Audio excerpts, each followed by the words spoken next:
Many people reach age 60 with little or no retirement savings due to life responsibilities, not irresponsibility.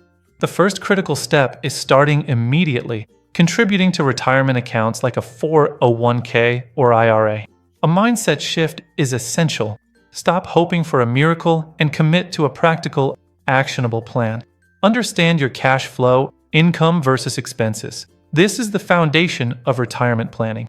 Perform a 30-day spending audit to identify waste and optimize essential expenses. Reduce expenses creatively. Small savings can compound into meaningful long-term impact.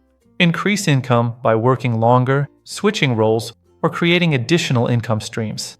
Use compounding principles, Rule of 72, to grow savings over time. Delay Social Security if possible to maximize long-term income. Improve physical and mental health to maintain earning ability. Stay informed and consider tools or professional advice for better financial planning. What if I told you that hitting 60 with almost nothing saved doesn't mean your life is over, but it does mean you're out of excuses? Because here's the uncomfortable truth. You don't need a miracle. You don't need to get lucky. And you definitely don't need some complicated Wall Street strategy. What you need is a plan that actually works in the real world. And today, I'm going to walk you through exactly that. A practical, no BS roadmap for rebuilding your financial life, even at 60. The truth most people won't say. Let's start with something most financial gurus won't tell you. Being 60 with little or no retirement savings is way more common than you think. We like to imagine that everyone else has it figured out, that everyone else has a big nest egg, a paid-off house, a perfect plan. But reality? Millions of people are in the exact same position, not because they were reckless, not because they were irresponsible, but because life happened. Kids, career changes, medical bills, bad timing, good intentions that didn't turn into action, and slowly, without noticing, time just moved forward. Here's the shift you need to make right now. Stop asking, "How did this happen?" and start asking, "What can I still control?" Because at 60, you still have something incredibly valuable: time, income, potential decision-making power, and if you use those correctly, you can still change your outcome. Step 1. Stop waiting. Start now. Let me be direct. If you haven't started saving yet, today is the day that changes. Not next month. Not after things settle down. Not when you feel ready. Today. Because the biggest mistake people make at this stage is hesitation. They think, "I'm too late anyway." That mindset is deadly, because even small contributions, done consistently, can build momentum faster than you expect. Now, does this mean you'll retire with millions? No, but that's not the goal. The goal is stability, dignity, and control.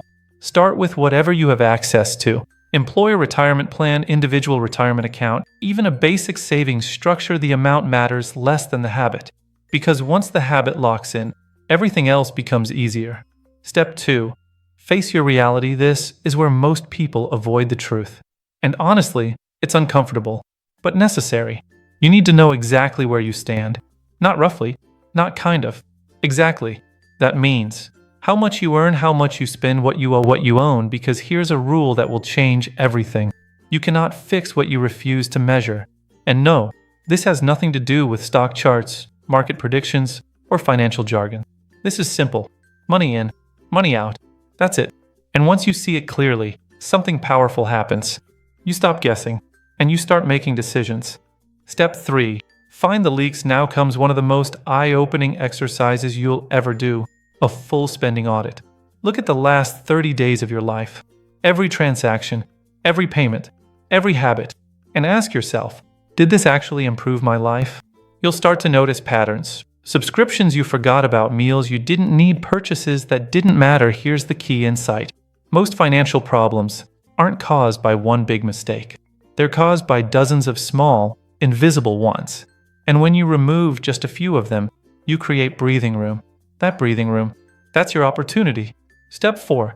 Cut smart, not hard now. This is where people get it wrong. They think, I need to suffer. I need to cut everything. That approach doesn't last. Instead, you need to be strategic. Ask better questions. Can I get this cheaper? Do I actually need this? Is there a smarter alternative? Sometimes, the biggest wins come from unexpected places. Switching providers, negotiating bills, reevaluating major expenses, and here's something important. Comfort can cost you. Familiarity can cost you. Just because you've always done something a certain way doesn't mean it's still the right way. Step 5. Increase your income. If you remember and nothing else from this video, remember this. Cutting expenses has limits. Increasing income does not. At 60, your earning power is still your greatest asset. And this is where most people underestimate themselves. You don't have to stay in the same job. You don't have to stay in the same role. You don't even have to stay in the same industry. Options include part-time work, consulting, turning skills into income, even simple side opportunities. And here's a powerful shift. Instead of asking, when can I stop working? Start asking, how can I work in a way I actually enjoy? Because if you can extend your earning years, even slightly, the impact is massive. The time advantage you still have. Most people think it's too late, but here's what they miss. Even 5 to 10 years, properly used, can completely reshape your future. Because of compounding, because of consistency, because of momentum. You're not starting from zero, you're starting from experience. And that matters more than people realize. Social security strategy. Now let's talk about something critical, social security. A lot of people rush to take it early because they feel like they need it. But here's the trade-off. Take it early, smaller monthly income, delay it, larger lifetime income. And when you're working with limited savings, monthly cash flow matters more than anything. So if you can delay it, even a little, it can significantly improve your long-term stability. Your health equals your income. This part gets overlooked, but it shouldn't. Your physical and mental health directly affects your ability to earn. More energy equals more options, better focus equals better decisions, stronger body equals longer working window. Think of it this way. Improving your health is also improving your financial future. Stay informed. Stay in control. You don't need to become a financial expert, but you do need to understand the basics. Because knowledge removes fear, and clarity creates confidence. Learn how retirement accounts work, basic tax concepts, simple investment principles. Even 15 to 20 minutes of learning can change how you make decisions for years. Ending. The real message. So here's the real takeaway. Being 60 with little saved is not the end, but it is a turning point. Because from this moment forward, everything you do matters more. Every decision, every dollar, every habit. You don't need perfection. You need consistency. You don't need luck. You need direction. And you don't need to fix everything overnight. You just need to start. Because the truth is, your future isn't decided by what you didn't do before. It's decided by what you choose to do next. And once you understand that, you're no longer stuck. You're in control. Smooth transition out.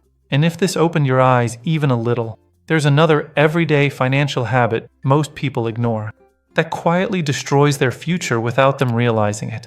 Once you see it, you won't look at your money the same way again.